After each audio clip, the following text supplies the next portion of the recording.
Hi there mga kasinag! Welcome back to my YouTube channel. Ayan, so for today's video, ayan, so gusto ko munang kumustahin ang lahat since ang tagal ko kayong hindi nakasama, di ba? By uploading this video or by uploading another content. Ayan, so ang tagal ko hindi nakapag-upload and something's happened kasi. So yeah, I'm really sorry for that, but yeah, so ngayon ay ang siyang mas mahalaga kasi andito na nga ako mga kasinag. So, kumusta naman ang lahat? At sana napanood nyo na yung video natin kung saan nagpunta tayo sa May Dinggalan, di ba? So, kung hindi pa mga kasinag, lalagay ko yung link diyan sa taas. So, with that being said, so move on na tayo, di ba? May Dinggalan, ano pa kasi ako eh, hangover ba yon? May Dinggalan eme pa, di ba? Hindi pa nakakabuon. Pero, yun nga mga kasinag. So, for today's video, as you can see sa ating thumbnail mga kasinag, ay pag-uusapan natin or tutulungan ko kayo, magbibigay ako ng mga ilang tips kung saan ay masisigurado ko na sana, di ba? Masisigurado na sana, di ba? No, bibigyan ko kayo ng idea kung paano ba makuha or paano ba ma-hire ng 100%. Ma-hire up to 100%. Ayan. So, without further ado, 'di ba? Alam ko excited kayo. So, sana excited kayo, 'di ba? So, mag-i-start tayo lahat-lahat. Pag-uusapan natin lahat 'yan pagkatapos ng intro.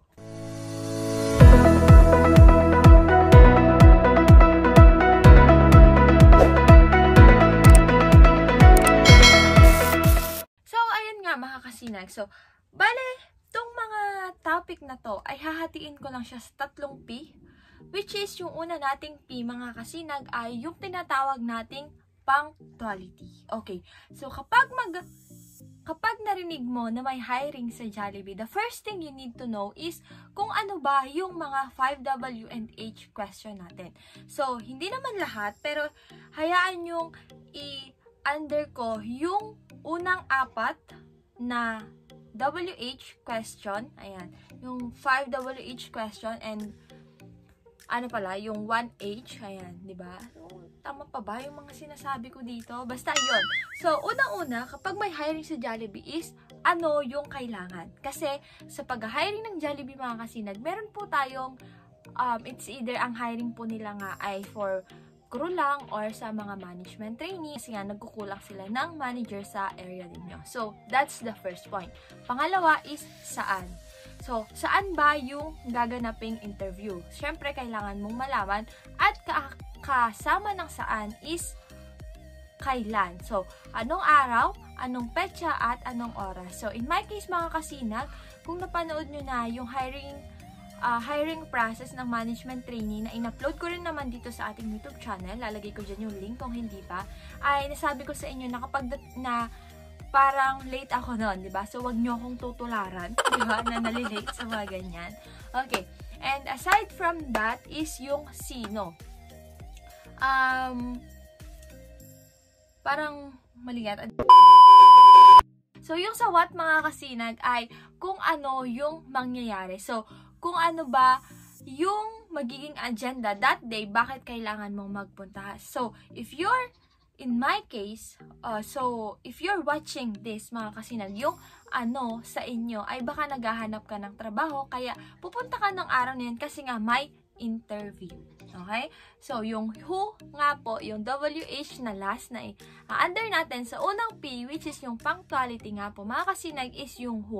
Sino yung mga kailangan. So, nasabi ko na kanina yan, is either crew or management trainee yung kailangan sa interview or dun sa pag-hire na pupuntahan mo. Okay? Let's proceed now sa ating pangalawang P, which is the preparation. So, dito nga po mga kasinag ay kailangan mo ng mas lawakan pa or kailangan mo pang mas maging seryoso sa gagawin mo. So, kung gusto mo maging part ng Jollibee as a manager or as a management trainee mga kasinag is dapat yung preparation mo ay hindi lang pucho-pucho. Kasi nasabi ko yan sa mga ibang Jollibee content ko na sa Jollibee nga po, kapag mag-hire sila ay meron po tayong dalawang hiring, dalawang interview na tinatawag. Yung una is yung initial interview and yung final interview. And aside from those two interview mga kasinag, ay meron pa po tayong kailangang ipasa na exam, which is yung time pressured and yung not time pressure. So, may exam, the fact na may exam, may initial interview, and my final interview ay nakakaloka. So, lahat yan kailangan mong mapasa kung ikaw ay nagbabalak na maging part ng Jollibee as a management trainee. And sa pag-stay ko sa work ko mga kasinag is nalaman ko rin po na kapag, hindi ko alam kung sa lahat ng Jollibee or lahat ng agency sa mga crew, kasi may ibang agency po yung mga crew eh. Hindi po sila direct na sa JFC. So, yun nga po mga kasinag. So, sa agency ng mga crew na nasa store namin, kung saan ako nagtatrabaho mga kasinag, ay pag mag-hire po sila mga kasinag, ay nagpapa-exam din po sila kahit sa mga crew lang. Okay, so, hindi naman ganun na madami. Parang isang bond paper lang and back-to-back lang siya. And may, naman yun, may parang multiple choice siya and true or false, something na ganun. Pero yun nga. So, balik tayo sa pag-hire. So, sa hiring process, kung gusto mong maipasa yung interview mo up to 100%. So, yun nga mga kasinag sinasabi ko na meron nga tayong exam, initial interview, and final interview, or sa ibang cases mga kasinag is initial interview, exam, and final interview. Like yung saan nangyari po nung nag-a-apply ako as a management trainee. So, dito po sa preparation mga kasinag, dito ko po ipapasok yung WH question natin na natitira, which is yung why and how.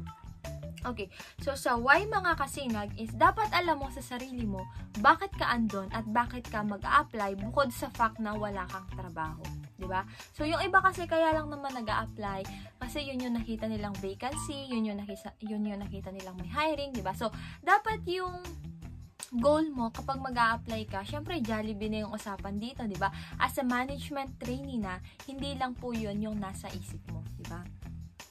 And aside from that, mga kasinag, is how. So, during the interview, mga kasinag, di ba nga meron tayong initial interview. So, sa initial interview natin, mga kasinag, usually yung mga tinatanong po dun is yung mga more on personal related question, or yun lang po yung mga tinatanong dun is yung mga nakikita lang nila sa may resume na ipapass ninyo.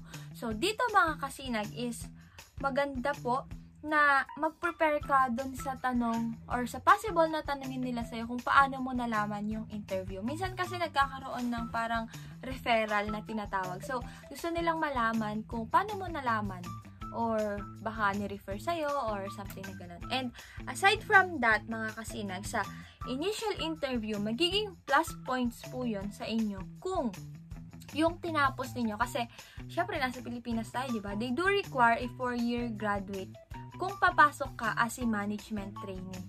Diba?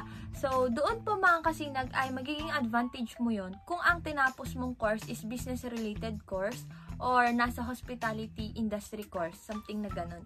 And in my case, naging advantage po yun sa akin. Pero hindi lahat. Kasi nung in-interview ako, meron akong kaklase na pares ko rin, kaklase ko ay, di ba? So, same kami na tinapos, pero hindi siya natanggap. And, wag mapanghinaan yung mga hindi po nagtapos ng business-related or yung nasa tourism industry or yung nasa restaurant industry na course. Kasi, meron akong kasabayan na management trainee nung parang nauna lang ko sa kanya 3 months or 2 months, ganun. Siya po ay galing sa medical field and yet, nakuha po siya as a management trainee. So, di ba, pagalingan lang talaga yan sa sa pagpe-present ng self, sa pagsasagot ng mga tanong, at kung paano mo ipiprepare yung sarili mo sa interview, di ba?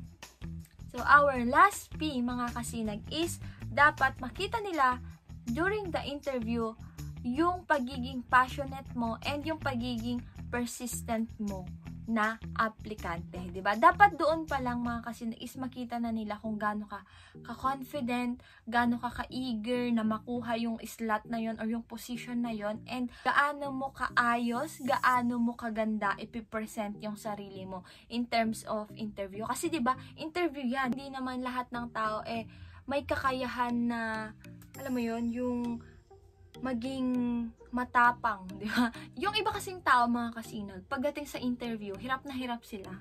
'Diba? So, though yung iba hindi naman ganun na nagbe-base sa interview, pero dito kasi pag hindi ka talaga nila kilala, doon talaga sila magbe-base sa interview. Kaya kailangan mong i-ace yung interview mo, 'di ba? So dapat pa lang doon sa interview makita na nila na ikaw yung hinahanap nila to be part of Jollibee. 'Di ba? Okay, so yun lang naman mga kasinag. So sana naintindihan ninyo, sana naging malinaw yung mga sinabi ko. So kung hindi ay magkakaroon tayo ng mabilisang recap lang. Yun nga po, pinag-uusapan natin dito ay kung paano ka ma-hire, 'di ba? Kung paano mo i-handle yung sarili mo, at gusto kong makatulong sa inyo kung paano ka ma-hire ng 100%. Hindi naman 100% kasi syempre 'di ba, magdedepende pa rin sa'yo yun, di ba? During the interview. Pero ito, nagbibigay lang po ako ng mga tips. So, unang-una nga po yung tinatawag nating punctuality. So, dun sa punctuality mga kasinag, kagaya nga po ng nasabi ko kanina, ay dito dapat alam mo lahat ng detalye ng patungkol dun sa interview. Pangalawa is yung preparedness or preparation. So, dito papasok yung mga dapat mong gawin before the interview. And, lastly, yung passionate and persistent is dito naman po yung kailangan mong gawin during the interview, 'di ba? So, kayo nang bahala. So, good luck sa may mga upcoming na interview, at sa mga nakapasa ay congratulations. So, ayun lang mga kasinag. Salamat sa mga suporta ninyo sa mga Jollibee content ko. Yan. So, I'll try to answer your questions mga kasinag. So, huwag kayong mahiyang mag-comment lang ng inyong mga katanungan. At kung hindi ka pa nga nakaka-subscribe sa ating YouTube channel mga kasinag, ano pang inaantay mo, di ba? So, andyan po yung subscribe button natin. Be part of my team mga kasinag. Be part of Sinag community. And hanggang dyan na lang po mga kasinag.